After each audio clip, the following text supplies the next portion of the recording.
Hello વિદ્યાર્થી મિત્રો, how are you? I hope you all are fine. ધોરણ 7માં આપણે એક્ટિવિટી જોવાના છે, એક્ટિવિટી નંબર 8. તો તેમાં આપણે જોયું કે અહીંયા ડીડ હી, ડીડન્ટ એવા શબ્દોનો ઉપયોગ થયો છે. તો એનો મતલબ એમ છે કે આ જે શબ્દો છે તે કંઈક ને કંઈક ગ્રામરનો ટોપિક સૂચવે છે. તો કોને ખ્યાલ છે કે આ કયા ગ્રામરનો ટોપિક સૂચવે છે? તો તમે કહી શકશો કે આ ગ્રામરના કયા ટોપિક વિશેની વાત થાય છે?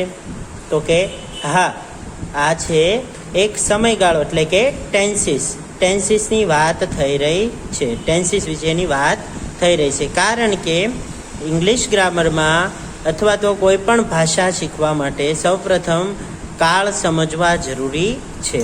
એટલે કે સમયગાળો, ટેન્સીસ સમજવા ખૂબ જ જરૂરી છે. તો આજે આપણે ટેન્સીસની પ્રેક્ટિસ કરીશું. તો સૌપ્રથમ તે જોઈએ. અહીંયા વિદ્યાર્થી મિત્રો તમે જોઈ શકો છો કે સાદો વર્તમાન કાળ એટલે કે સિમ્પલ એટલે સાદો, પ્રેઝન્ટ એટલે વર્તમાન અને ટેન્સ એટલે કાળ. તેમાં જો અહીંયા 3 વાક્ય મેં લખેલા છે. તો તે 3 વાક્યમાં તમને કંઈક નવીન દેખાય છે એટલે કે અલગ દેખાય છે? તો કે હા, કારણ કે she goes to temple daily, તે દરરોજ મંદિરે જાય છે.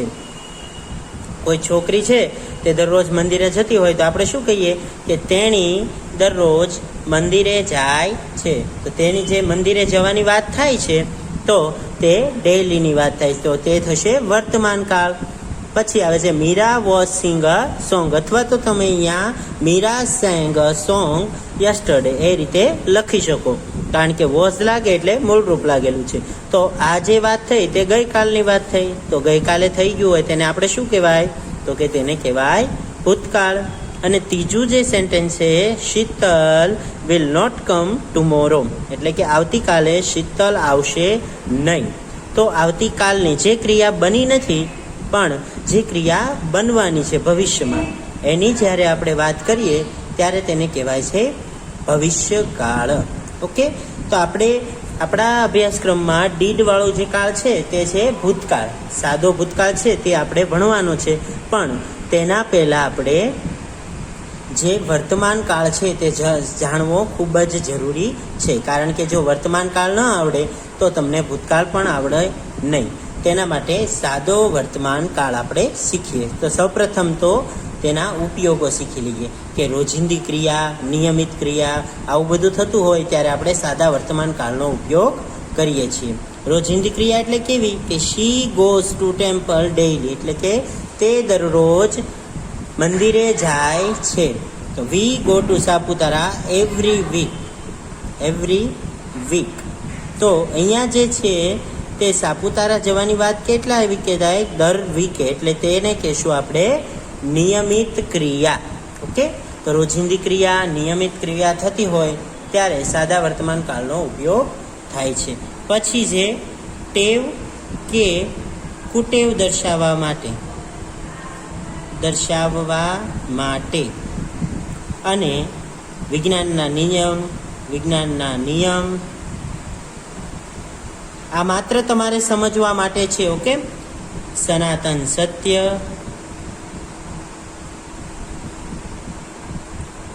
વગેરે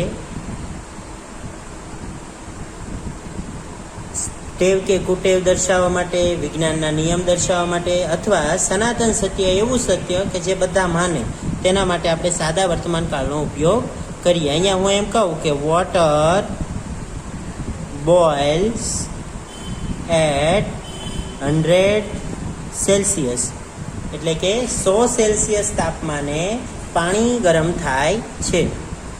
તો આ એક વિજ્ઞાનનો નિયમ થયો કે ભાઈ 100 સેલ્સિયસ તાપમાન છે ત્યારે તો પાણી ગરમ થાય જ છે. એટલા માટે આપણે આ રીતે બોલીશું. પછી આવે છે સનાતન સત્ય. તો અહીંયા આવશે અર્થ મૂવ્સ અરાઉન્ડ ધી સન, એટલે કે જે પૃથ્વી છે તે સૂર્યની આસપાસ ફરે છે. તો આ રીતે પણ આપણે બોલી શકીએ. તો પૃથ્વી સૂર્યની આસપાસ ફરે છે તેમ પણ આપણે કહી શકીએ છીએ. ઓકે, તો આપણે જોયું કે ભાઈ ટેવ કુટેવ દર્શાવવા, વિજ્ઞાનના નિયમ દર્શાવવા, સનાતન સત્ય દર્શાવવા સાદા વર્તમાન કાળનો ઉપયોગ થાય છે. તો મિત્રો આ તો માત્ર સમજવા માટે હતું. હવે આપણે જોઈએ તેનું વાક્ય રચના, એટલે કે કયા પ્રકારની વાક્ય રચનાઓ હોય છે. ઓકે, વાક્ય રચના એટલે શું કે કઈ રીતે તેને લખાય તેનો નિયમ. તો પહેલું છે વાક્ય હકાર વાક્ય. હકાર વાક્ય. હકાર વાક્ય એટલે જેને આપણે ઇંગ્લિશમાં કહી શકીએ positive sentence. Positive sentence. Okay, સમજાય છે મિત્રો? પોઝિટિવ સેન્ટેન્સ એટલે હકાર વાક્ય, જેમાં હા પાડેલી હોય અથવા હા પાડવાનો ભાવ હોય તેને શું કહેવાય? હકાર વાક્ય. અહીંયા તમે જોઈ શકો છો તે પહેલાં આપણે સૌપ્રથમ કર્તા જાણવું જરૂરી છે. કર્તા એટલે શું, ક્રિયાપદ એટલે શું, કર્મ એટલે શું, આ બધું જાણવું ખૂબ જ જરૂરી છે, કારણ કે તેના દ્વારા જ તમે આગળનું વાક્ય બનાવી શકો. તો અહીંયા હું ગુજરાતીમાં લખું છું કે અમે ભાવનગર ગયા હતા. પછી બીજું એમ લખું કે હું દરરોજ શાળાએ આવું છું. આવું તમે લખો છો તો આમાં અમે અને હું છે તેને શું કહેવાય? તો કે તેને કહેવાય કર્તા. કર્તા એટલે તેને આપણે ઇંગ્લિશમાં કહેશું સબ્જેક્ટ. શું કહેવાય? સબ્જેક્ટ. ઓકે, કર્તા એટલે કે જે કામ કરતું હોય તેને આપણે કર્તા કહેશું. કર્તા એટલે કે જેના દ્વારા કામ કરાતું હોય. પછી ગયા અથવા તો આવું છું એ કે જેના દ્વારા ક્રિયા સૂચવાતી હોય.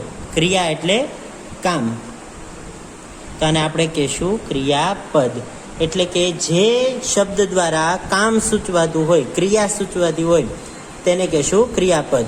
જો અહીંયા જવાની ક્રિયા એટલે કે ગયા, અહીંયા આવવાની ક્રિયા એટલે આવવું છું, તો અહીંયા આવવાની ક્રિયા, અહીંયા જવાની ક્રિયા એને કહેશું ક્રિયાપદ. જે જવાની કોઈ પણ ક્રિયા દર્શાવતું હોય એને ક્રિયાપદ કહેવાય.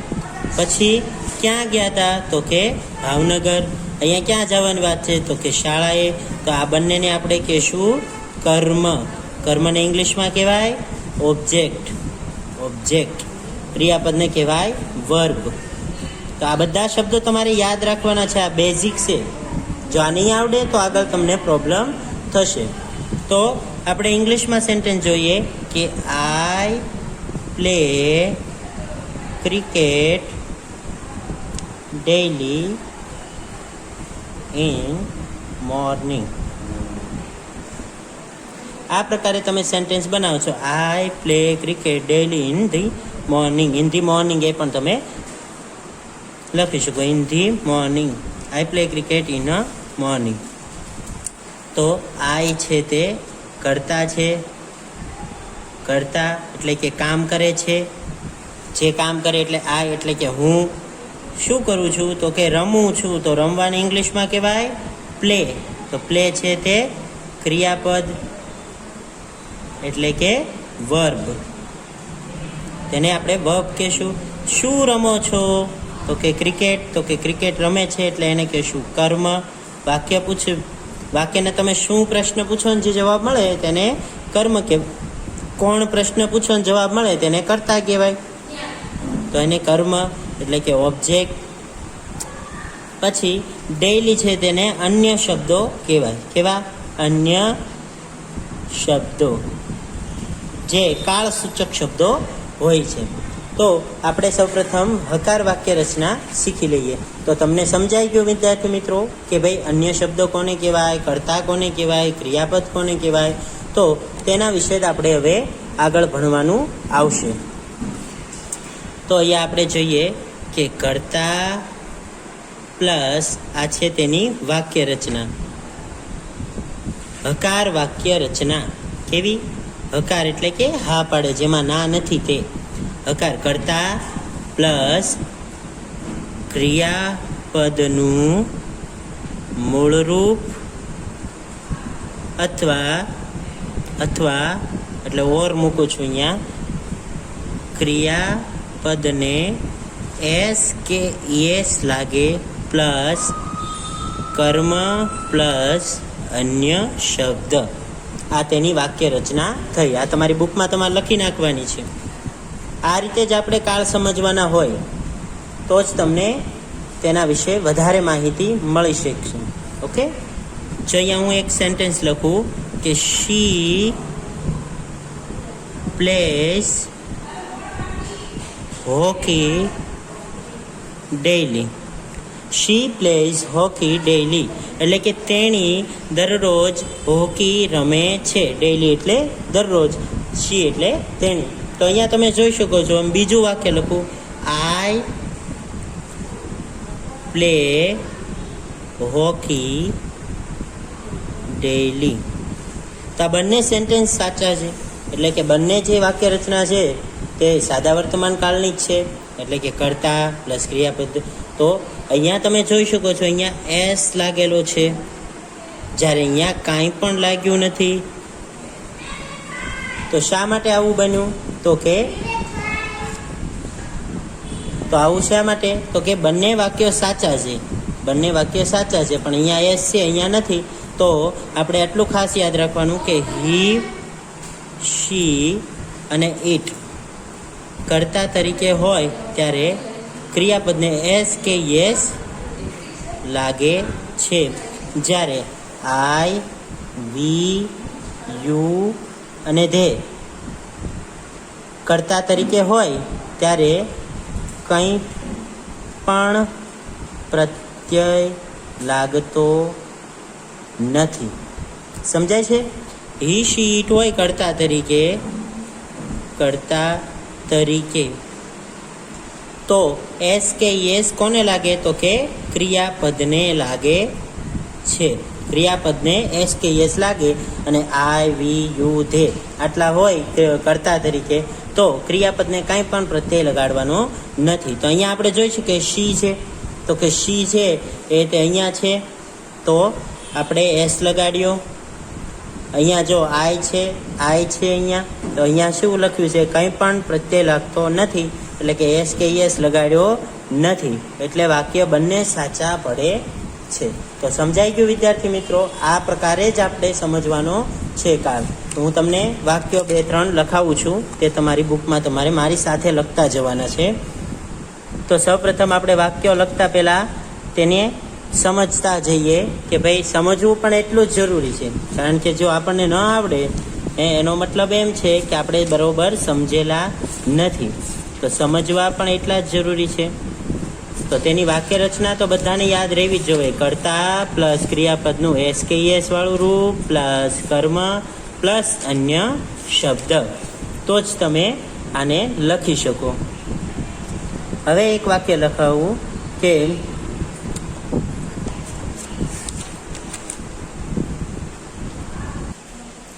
અહીંયા આપણે વાક્ય લખીએ થોડાક, તેના તમે Ratan lives in a village.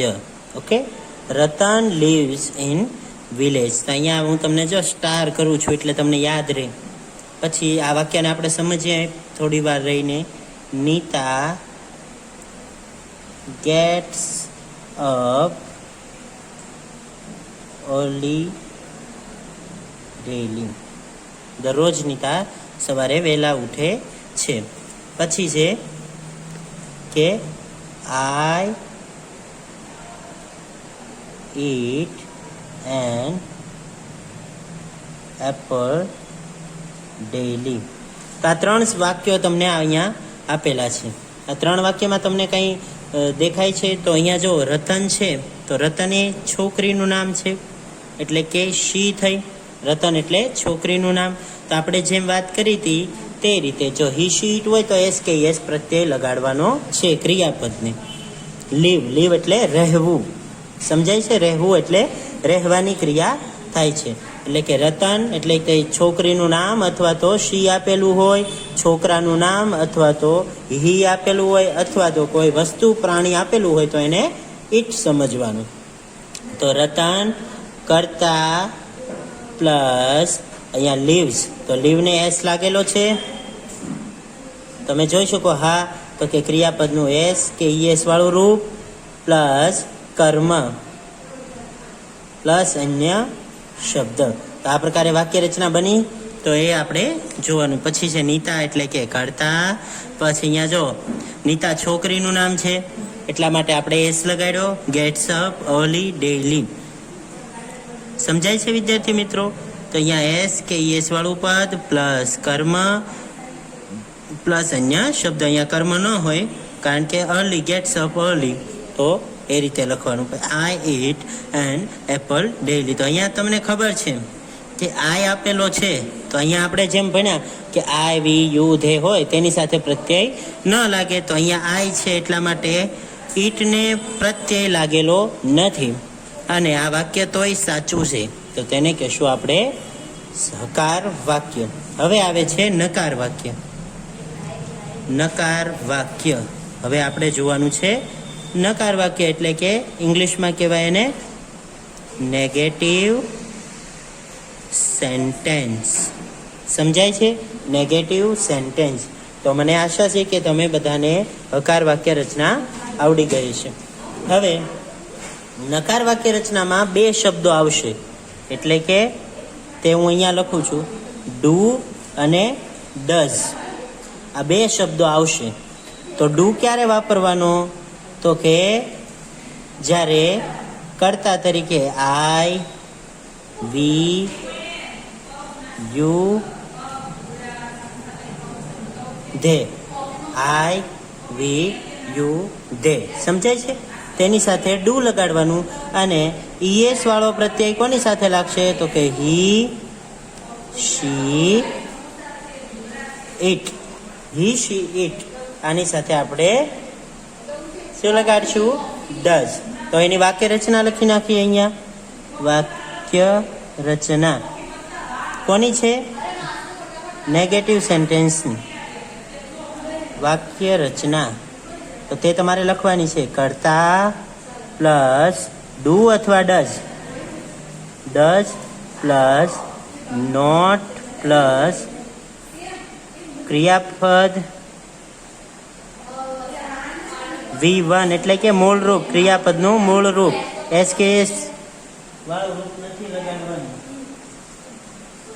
Plus કર્મ પ્લસ અન્ય શબ્દ. સમજાય છે? કર્તા plus do does plus not plus ક્રિયાપદનું મૂળ રૂપ પ્લસ કર્મ પ્લસ અન્ય શબ્દ. તો આ રીતે તમારે સેન્ટેન્સ બનાવવાનું થશે. તો તેના પણ આપણે કેટલાક ઉદાહરણો જોઈ લઈએ. કે હું અહીંયા લખું છું કે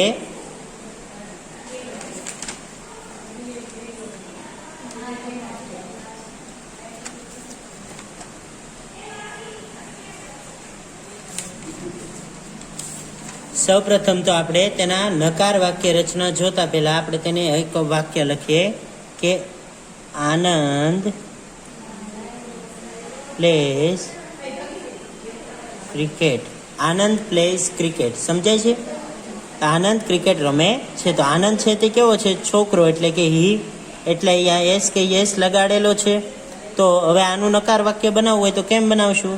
તો કે આનંદ, તો આ છે કર્તા પ્લસ, અહીંયા જોતું જવાનું છે તમારે, કર્તા પ્લસ ડુડઝ મૂકવાનું છે. તો અહીંયા ડુડઝ, ડઝ ક્યારે વાપરવું, ડુ ક્યારે વાપરવું તે પણ આપેલું છે. તો અહીંયા આનંદ છે તે છોકરો છે એટલે કે હી છે. હી હોય તો આપણે શું વાપરવાનું? ડઝ. ડઝ વાપરવાનું ને. તો અહીંયા આનંદ ડઝ, પછી અહીંયા તમે વાક્ય રચના જોઈ શકો છો, નોટ પ્લસ ક્રિયાપદનું કેવું રૂપ? મૂળ રૂપ, એટલે એસ નીકળી જશે, play cricket. Okay, Anand does not play cricket. તો આ પ્રકારનું તમે જે વાક્ય બનાવો છો તેને કહેવાય નકાર વાક્ય રચના. સાદા વર્તમાન કાળની નકાર વાક્ય રચના. તેના હું બે વાક્યો અહીંયા લખું છું કે હી હેઝ 2 cars. આવા વાક્ય બનાવે પણ તે અત્યારે આપણે લખવા નથી, કારણ કે અંશ અંશ પોસ્ટ અ લેટર. અંશ પોસ્ટ અ લેટર. તો આનું નકાર વાક્ય કેમ બનાવશું? તો કે અંશ કરતા પ્લસ અંશ છે એ કેવો છે? છોકરો છે એટલે હી છે. તો અહીંયા આપણે ડસ લગાડવાનું. અંશ ડસ પછી લાગે not post a letter. Ansh does not post a letter. તો સમજાય છે વિદ્યાર્થી મિત્રો કે ડઝ ક્યારે લાગે? તો કે હી શીટ કરતા તરીકે હોય ત્યારે આપણે ડઝ લગાડશું, અને જ્યારે કરતા તરીકે આઈ વી યુ અને ધે આ ચાર હોય ત્યારે આપણે ડુ લગાડશું. માનો કે અહીંયા હું એમ લખું આઈ પ્લે હોકી ડેઈલી. સમજાય છે? I play hockey daily. આનું મારે નકાર વાક્ય કરવું હોય તો કેમ બનાવાય? કે I do not play hockey. I do not play hockey. તો ડુ શા માટે લાગ્યું? કારણ કે અહીંયા આઈ છે. જ્યારે અહીંયા ડઝ લાગ્યું કારણ કે અહીંયા હી શીટ એટલે કે છોકરાનું નામ અથવા છોકરી અથવા કોઈ વસ્તુ અથવા પ્રાણી હોય એને ઈટમાં લેવાનું, તો આપણે ડઝ લગાડીએ છીએ. તો સમજાયું વિદ્યાર્થી મિત્રો કે નકાર વાક્ય રચના કઈ રીતે બનાવવાની છે? તો નકાર વાક્ય રચનામાં તમારે બે વાતનું ખાસ ધ્યાન રાખવાનું. કર્તા કોણ છે તે જોવાનું અને ડુ ડઝ ક્યારે વાપરવાનું તે જોવાનું. તો અહીંયા હું એક છેલ્લું વાક્ય લખું છું કે વી go to Saputara daily. V go to Saputara daily. અહીંયા વી છે એટલે કે આઈ સિવાયનું છે એટલે અહીંયા એસ કે એસ લાગેલું નથી. તો અહીંયા આવશે we do not go to Saputara daily. એટલે કે અમે સાપુતારા દરરોજ જતા નથી. હવે એટલું ખાસ ધ્યાન રાખવાનું કે ડુ નોટ હોય તો એનું થશે ડોન્ટ. શું થશે? ડોન્ટ. સમજાય? અને ડઝ હશે, ડઝ નોટ હોય તો એનું થશે ડઝન્ટ. આ વસ્તુ તમારે ખાસ યાદ રાખવાની છે. તો અહીંયા એમ લખો we don't go to Saputara, એટલે કે અમે ગયા હતા નહીં. સમજાય છે? કર્તા પ્લસ ક્રિયાપદ ને એ બધું તમારે ખાસ યાદ રાખવાનું. કોને ક્રિયાપદ કહેવાય, કોને કર્તા કહેવાય. હવેની વાક્ય રચના આવે તે પ્રશ્નાર્થ વાક્ય રચના. પ્રશ્નાર્થ વાક્ય રચના જેને ઇંગ્લિશમાં કહેવાય ઇન્ટરોગેટિવ સેન્ટેન્સ. ઓકે, તો તે કઈ રીતે બને?